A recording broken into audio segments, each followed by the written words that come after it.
The sound of clinking silverware from inside my locked boathouse at 5 a.m. was not what I expected to wake up to on a peaceful Saturday morning. At first, I thought I was dreaming, maybe the remnants of last night's beer talking, but then came the unmistakable slam of a cupboard door, followed by a woman's voice humming along to what sounded like Kenny G. I hadn't stepped foot in that boathouse in nearly a month. It was sealed tighter than Fort Knox, with motion sensor lights, solar panels I'd installed last year, and a security lock that cost me $300. Not to mention it sat 200 feet from my house on private lakefront property with a clearly marked "No Trespassing" sign. Still in my flannel pajama pants and unlaced boots, I grabbed my flashlight and trudged down the rocky path toward the dock, expecting to find a raccoon or maybe some drunk college kid who'd broken in through the side window. What I absolutely did not expect was HOA board member Karen McDougal wearing a floral silk robe, sipping coffee on the deck of my boathouse, like she owned the place. There was a pink inflatable flamingo tied to the cleat post, a Bluetooth speaker playing smooth jazz, and the unmistakable smell of lavender candles wafting out the open door. When she saw me approaching with my flashlight, she actually waved like I was the uninvited guest. I stood there stunned, flashlight beam still pointing straight at her, until I finally managed to ask, "What in the hell are you doing here?" Her response made my blood pressure spike instantly. "Oh, I thought it was abandoned. My name is David Martinez, and I'm a retired Coast Guard engineer who bought this lakefront property in 2018, 3 years before the Pine Lake Estates HOA even existed. The land came with grandfathered rights dating back to the original 1960s development, which meant I owned my slice of paradise free and clear of any future association nonsense. The boathouse had been part of the original purchasee, solid floating structure anchored to my private dock with my own kayak, fishing gear, and weekend retreat set up inside. I'd spent countless peaceful mornings there with coffee and the sunrise, and my late wife Sarah had loved reading there on quiet afternoons before cancer took her 2 years ago. When the HOA formed in 2021, I politely declined to join. I didn't need their services, didn't want their rules, and legally didn't have to participate since my property predated their charter. Most neighbors understood this. Karen McDougal, unfortunately, was not most neighbors. Karen had moved in last spring and immediately positioned herself as the self-appointed guardian of community standards.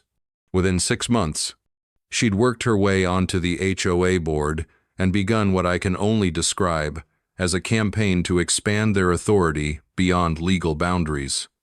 She'd already tried to cite me for my boat dock being visually inconsistent with neighborhood aesthetics, attempted to fine me for not using HOA-approved landscaping, and sent 3 certified letters demanding I join the association for the good of the community.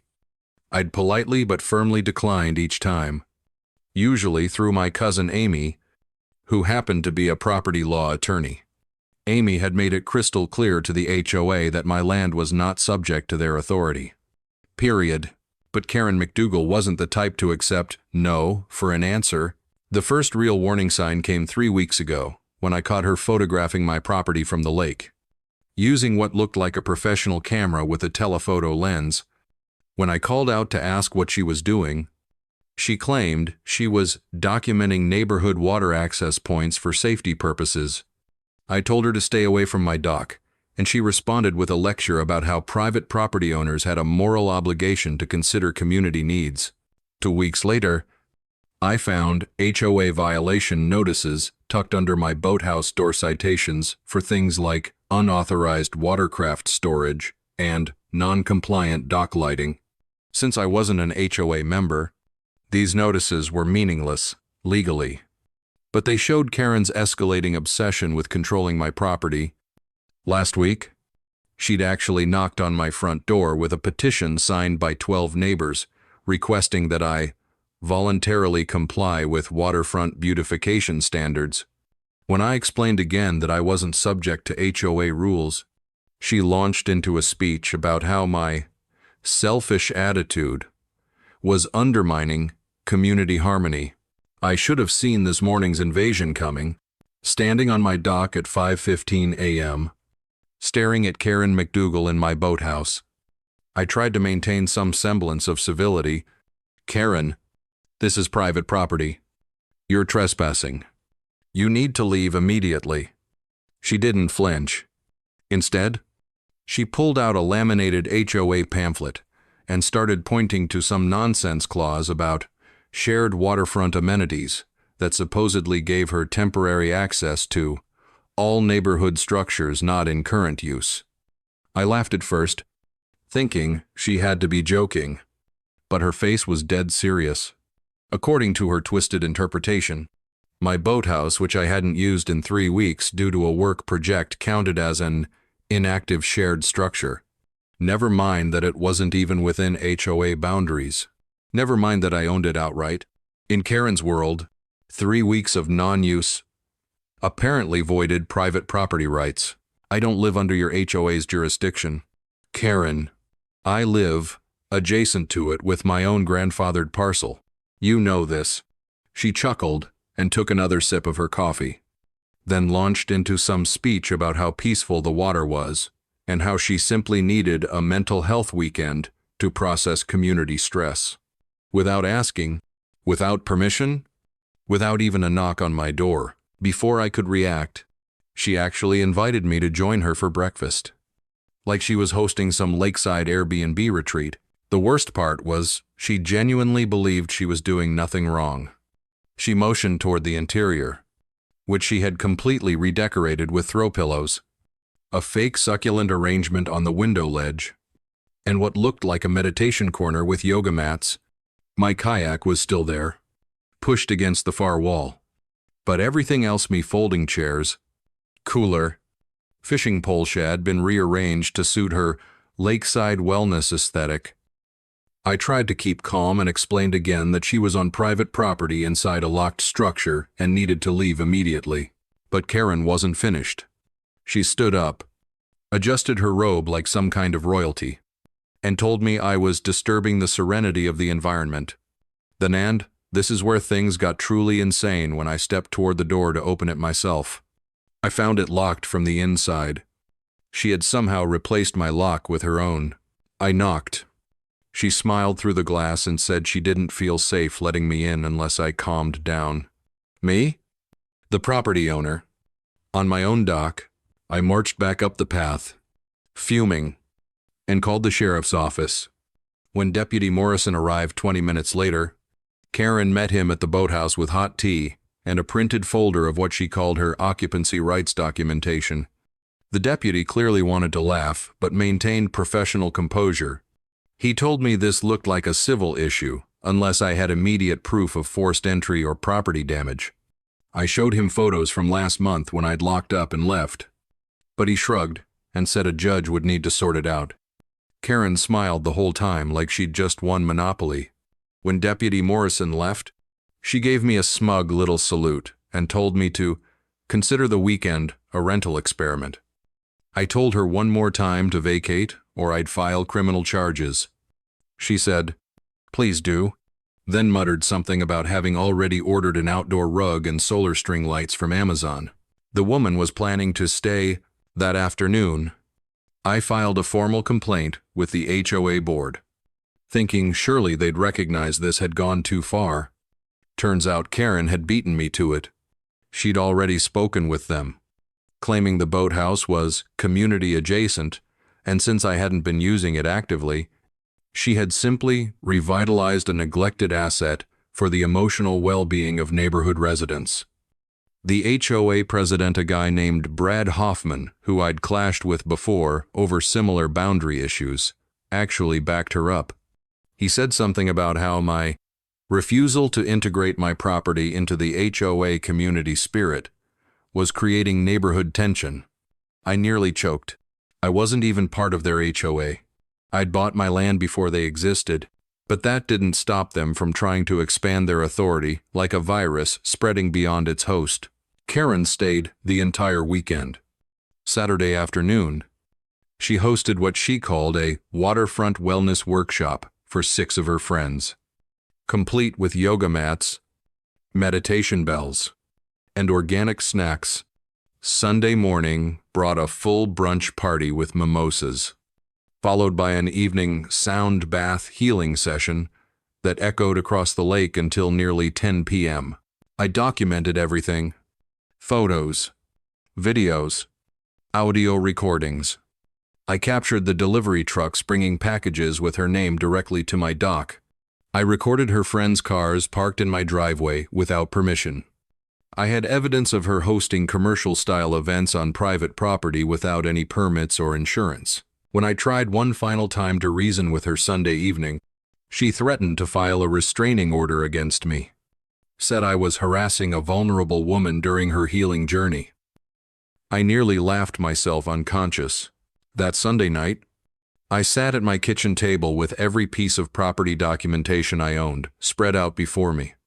Title deeds, plat maps, utility bills, insurance records, everything, proving the boathouse was 100% private property with zero connection to any HOA authority. But as I researched local lake property laws online, I stumbled onto something interesting.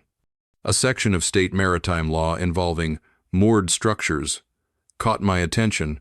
According to Wisconsin Statute 30, the moment a floating structure becomes detached from land and is no longer anchored to private property, it legally becomes a vessel, not a residence. This meant it would be governed under entirely different rules: maritime law instead of property law, Coast Guard jurisdiction instead of local housing authority. That sparked an idea, a wonderfully legal, deliciously poetic idea. If Karen wanted to live in my boathouse so badly, maybe I'd let her, just not where she expected. Because if it wasn't moored to my land anymore, she'd have no legal ground to stand on, literally.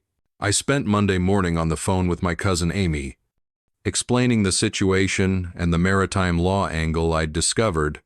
Amy laughed so hard she started coughing, but then got serious about the legal implications. David, this is actually brilliant. Once that structure is floating free in open water, she's essentially squatting on a boat. Maritime law governs abandonment, salvage rights, and vessel occupancy. The HOA has zero authority over watercraft. Amy agreed to draft official trespass notices and prepare documentation for what we started calling Operation Floataway. But first, I needed the right equipment. I'd seen a classified ad for a used tugboat in the next county, over slightly rusty but with enough horsepower to tow a floating boathouse. The owner, a retired commercial fisherman named Pete, was asking $3,000 for it. When I explained what I needed it for, leaving out the Karen details, he knocked $500 off the price and threw in a towing setup. Son, anybody who needs to move a boathouse at 6 in the morning probably has good reasons. I don't ask questions. My neighbor Nate, who worked in marine maintenance, helped me get the tugboat lake ready. New battery, oil change, rope systems, and safety equipment. By Thursday, we had it docked at the far end of my shoreline, hidden behind trees where Karen couldn't see it from her occupied territory. The plan was simple: disconnect the boathouse from my dock, tow it slowly to the center of the lake, and let it float peacefully in legal limbo. Once unanchored and detached from land, Karen would no longer be trespassing on property. She'd be drifting on an unregistered vessel in public waters. Amy prepared all the legal paperwork, including a formal notice to the sheriff's department about an abandoned floating structure that would need to be investigated for safety violations and proper registration. She also drafted a letter to the HOA explaining that they had no authority over maritime vessels and that any attempt to return the structure to private property without permission would constitute criminal trespassing. Wednesday evening, I watched Karen through binoculars as she hosted another of her sunset serenity circles on the deck. 6 women sitting in lotus position, chanting something about releasing negative energy while literally occupying stolen property. The irony was beautiful. Thursday night, I sat on my porch with a beer, watching the silhouette of my occupied boathouse under the stars. Tomorrow morning, Karen McDougal was going to learn that sometimes the best way to handle people who won't respect boundaries is to remove the boundaries entirely. After all, if she wanted to float through life feeling entitled to other people's property, maybe she should try it literally. I woke up at 4:30 a.m. Friday morning with the kind of nervous energy you get before doing something that's completely legal but feels deliciously rebellious. The lake was mirror smooth, mist rising like smoke signals, and Karen's lights were still off inside the boathouse. Nate met me at the hidden tugboat dock, both of us dressed in dark clothes, not because we were doing anything illegal, but because the moment demanded a certain dramatic flair. The tugboat started with a low rumble that I was sure would wake half the neighborhood, but Karen's meditation music was apparently loud enough to mask it. We'd pre-rigged the tow lines 3 days earlier, running cables underneath the dock platform where Karen couldn't see them. The beauty of the whole setup was that the boathouse was designed to float. It just needed to be disconnected from its permanent mooring. At exactly 5:15 a.m., I began the slowest, most methodical property liberation in maritime history. The boathouse detached from the dock with surprising ease, rocking gently as the cables pulled taut. Within 30 seconds, we were moving at a leisurely pace toward the center of the lake. The plan was to reach the deepest point well, past any property lines, and set a temporary anchor just stable enough to prevent drifting back to shore. By the time we reached the halfway point, pink dawn light was breaking across the horizon. The boathouse sat gracefully in open water, completely detached from any land ownership. I cut the tugboat engine and let it coast, just watching Karen's stolen retreat bob peacefully in legal, no man's land. Then the lights came on inside. A silhouette moved past the windows. I could see Karen stretching, probably starting her morning yoga routine. Nate was crouched behind some equipment, trying not to laugh, as we watched the exact moment she'd realize something was wrong. Karen appeared in the doorway wearing one of her ridiculous silk robes, holding a steaming coffee mug. It took her a full 10 seconds to process that something was off. She looked left, then right, stepped onto the small deck, and I watched her face transform from sleepy contentment to complete confusion.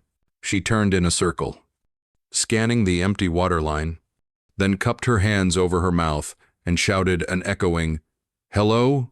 across the lake. Nate collapsed in silent laughter. I leaned against the tugboat rail, watching her slowly realize that her stolen paradise had become a floating prison. Karen rushed back inside, probably looking for her phone, then emerged again, pacing and gesturing wildly, as she tried to explain to whatever 911 dispatcher answered that her lakeside retreat had been kidnapped and relocated to international waters. I couldn't hear the dispatcher's response, but judging by Karen's increasingly frustrated expression, they weren't taking her emergency seriously. Then she started yelling toward shore, "Bring me back! This is false imprisonment! You can't just abandon someone at sea!" A neighbor, jogging along the shoreline, paused, waved awkwardly, and continued running. Karen's voice carried across the water, but her authority, so potent on land, meant nothing out here. 20 minutes later, I heard the buzz of a jet ski engine.